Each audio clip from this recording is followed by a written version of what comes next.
Well, good afternoon, friends, and welcome to our second episode of Moton Live, an Inside Look.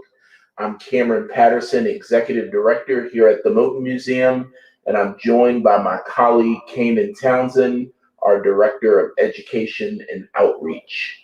Our episodes of Moton Live, an Inside Look will give you a behind-the-scenes view of the planning that is going into building this event that will take place on April 23rd of this year. Moton Live, it will be an exciting day for the museum. It is a virtual fundraiser, and it is an opportunity for us to highlight the impact that Moton is having within our community, across the Commonwealth and beyond. And it will also be a way to highlight and commemorate the 70th anniversary of the student walkout, as well as the 20th anniversary of the museum opening to the public. So we're excited today because we want to share with you a bit about the impact that Moton is making within our community. And we're going to do that with a few educators that we have worked closely with through the years. And so I'm excited to turn it over to our colleague, Cainan Townsend, our Director of Education and Outreach. Good afternoon, everybody. Like Cameron said, my name is Cainan, Director of Education and Outreach here at the museum. And I'm going to kind of draw inspiration for this prompt from a former banquet speaker, Nadine Marsh Carter. During her keynote, she spoke about the spirit of Moton. And so I'm going to use that kind of as a frame to ask our reflection questions to both of our panelists.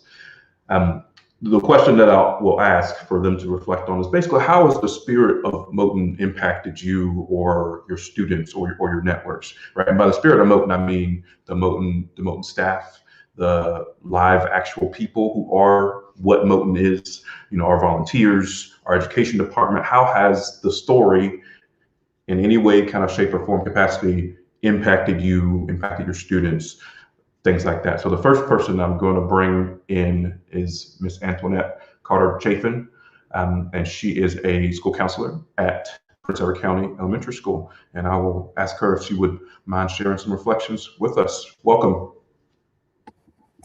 Thank you, Mr. Townsend. I just wanted to say my name again is Miss Antoinette Carter-Chaffin, and I'm a school counselor at Prince Edward County Elementary School. Over the years, I've visited the Moton Museum several times for field trips, events, and outings with my family. In-person and virtual experiences at the Moton Museum have impacted not only the students at Prince Edward Elementary, but also our staff. Recently, in celebration of Black History Month, Mr. Townsend, the museum's Director of Education and Outreach, presented virtual tours for our students and our staff. And because we're currently operating in a hybrid learning plan, the students were not all at school, but they were able to participate via Zoom from home, which also gave some of their family members an opportunity to participate as well. Following the presentation, many staff members approached me to say how much they enjoyed the tours and the information that was provided and how much they learned. And more than one commented that they just didn't want it to end. The students were also impacted by the event. I had a second grade student who was so inspired that he came up with his own idea of how we could celebrate African Americans. He asked his teacher about having a Dress Like a Famous African American Day one day. The Moton Museum is such a hub for history in our community and serves as a caveat to keep that history alive. On a personal note, as a Cumberland County native, I visited Farmville weekly growing up, but it wasn't until I was in a sociology class as a student at Longwood in 1994 that I even heard about the schools being closed.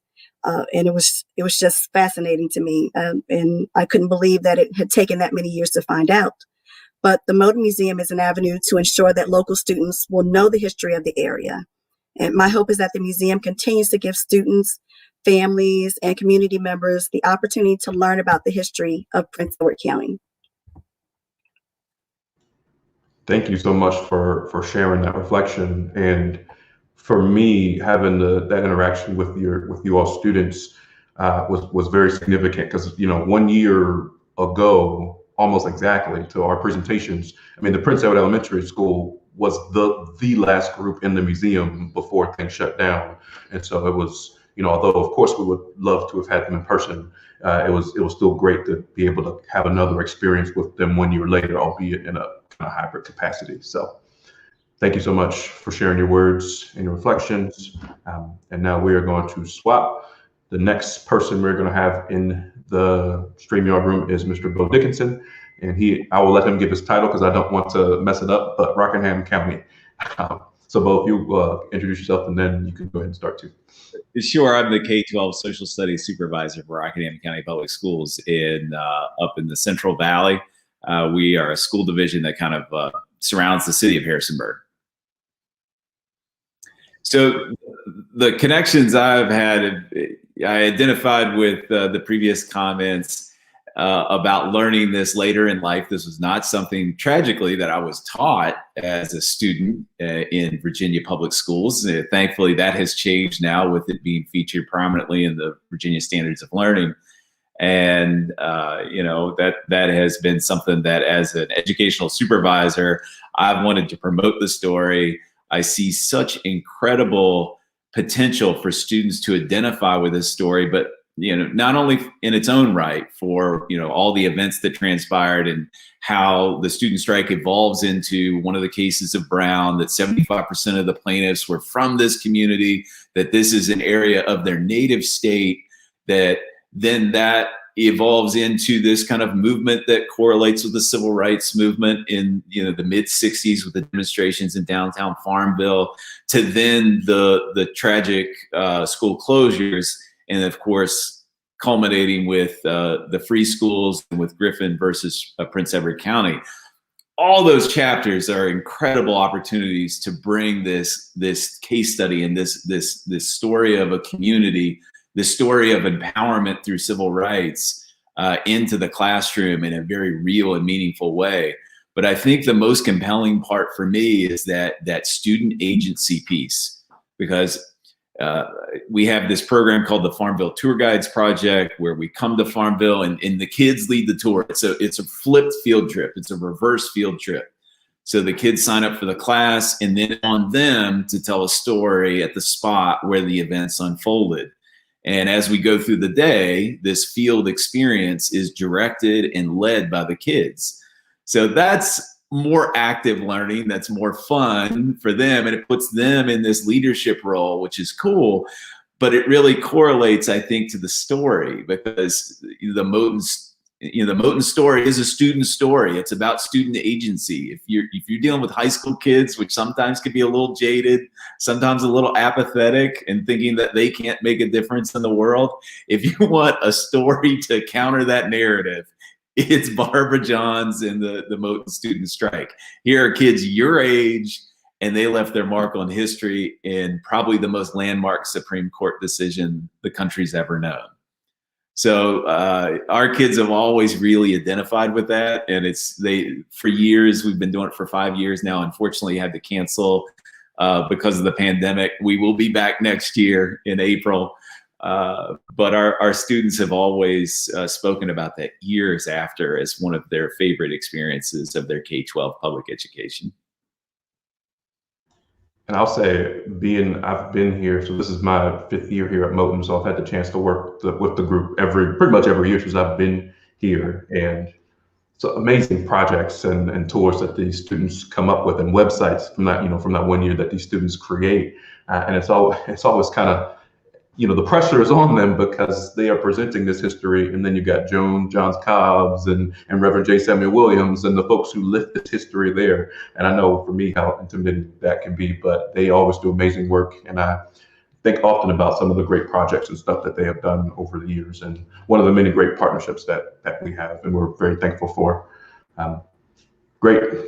Thank you so much, Beau, for sharing. We do appreciate that. The whole kind of purpose behind this reflection time, we want you to be able to see where donations go, what kind of projects and things and educational collaborative opportunities that, donations and things go towards. This is the action. This is what we're doing. These are the projects and partnerships that we are building all across the Commonwealth and all across the country. We work with groups really all over the country.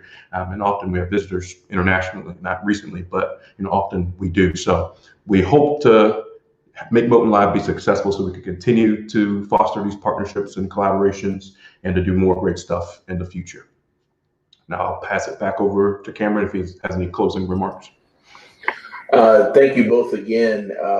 It's just exciting to see the impact that Moton is able to have with students across the Commonwealth.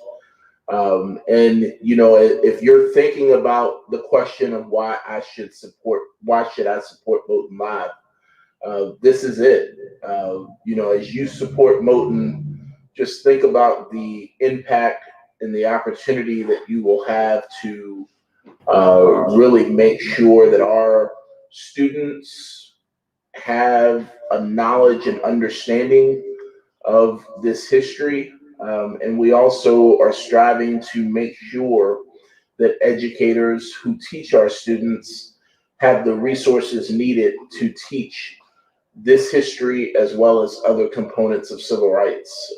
So thank you all for joining us today. We look forward to April 23rd, 2021.